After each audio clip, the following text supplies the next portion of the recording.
Ժողովուրդ օրաթերթի տեղեկություններով քաղաքապետարանում ակտիվ խոսակցություններ են շրջանառվում, որ առաջիկայում պաշտոնից կազատվի նաև նոր վարչական շրջանի ղեկավար Մարատ Սևոյանը։ Նախատեսվում է այդ համայնքում նշանակել Երևանի քաղաքապետարանի աշխատակազմի մատակարարման և տեխնիկական սպասարկման վարչության պետ Սևակ Մելքոնյանին։ Թերթի տեղեկություններով ամենայն հավանականությամբ սեփական դիմումի համաձայն պաշտոնից կազատվի նաև Երևանի քաղաքապետարանի աշխատակազմի գնումների վարչության պետի ժամանակավոր պաշտոնակատար Վահան Պապիկյանը առողջական խնդիրների պատճառով։ Գրում է թերթը։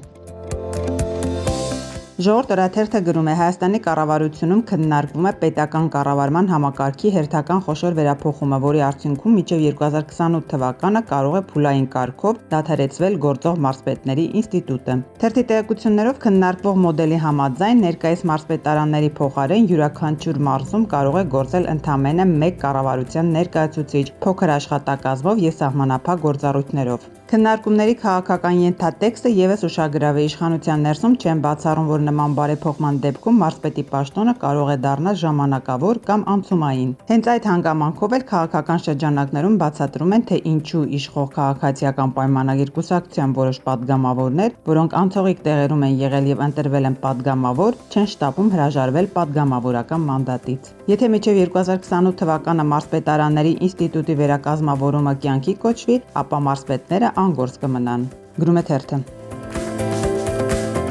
Հրապարակ թերթը գրում է. Իշխանությունը Կոտայքի մարզում մարզպետացու է փնտրում ու չի գտնում։ Կոտայքի մարզպետ Ահարոն Սահակյանը, որն այս օրերին արձակուրդն է վայելում արտերկրում, մի քանի այլ մարզպետների հետ ցանկանում է ազգային ժողով գնալ, պատգամավորների խախանդ գործով զբաղվել։ Եթե Փաշինյանը որոշի, որ Ահարոն Սահակյանն ազգային ժողով է գնալու, ապա Կոտայքի մարզպետի պաշտոնին հնարավոր է նշանակվի Լիլիթ Ստեփանյանը։ Գրում է թերթը։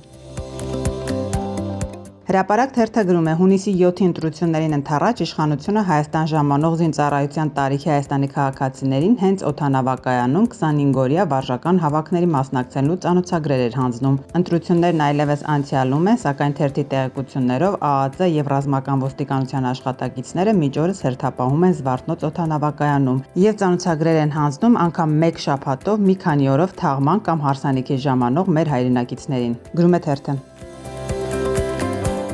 Հրապարակ թերթը գրում է. նախնական կալանքը առանց դատարանի վերջնական դատավճռի մեզանում կիրառվում է որպես պատիժ, հատկապես Նիկոլ Փաշինյանի քաղաքական հակառակորդների, նրան քննադատողների, ընդդիմադիրների նկատմամբ։ Սակայն պարզվում է մարդկանց կալանավորելով, բանտ ուղարկելով էլ հաճախ չեն բավարարվում։ Կալանքը կրելու պայմաններն էլ տարբեր մարդկանց համար տարբեր են։ Նախ խցերն են տարբեր, քաղբանտարկյալներին որպես կանոն վատ խցերում են պահում, որտեղ շատ մարդիկ կան, երբեմն ծանր քրեական հանցագործներ։ Եթե սովորական քրեական հանցագործների համար թույլատրված է խցում սառնարան, հեռուստացույց, կոնդիցիոներ, հարմար մահճակալ ունենալ, ապա քաղաքականների դեպքում հաճախ արգելված է։ Սամվել Կարապետյանին օրինակ ամռանն արգելել են հովացնող որևէ սարք փոխանցել, իսկ ձմռանը նույնիսկ վերմակ, երբ խցում 0-ի մոտ աստիճան է եղել և կալանավայրն էլ մինչև դեկտեմբերի 10-ը չեն ջեռուցել։ Գագիկ Ծառուկյանի դեպքում նախորդ կալանքի ժամանակ նրա չափերից 2 անգամ փոքր մահճակալի վրա են ստիպել քնել, ինչն ուղղակի անհնարին է եղել։ Բոլոր քաղբանտարկյալների տեսակցությունները քննիչի կամ դատավորի որոշմամբ որպես կանոն արգելվում են։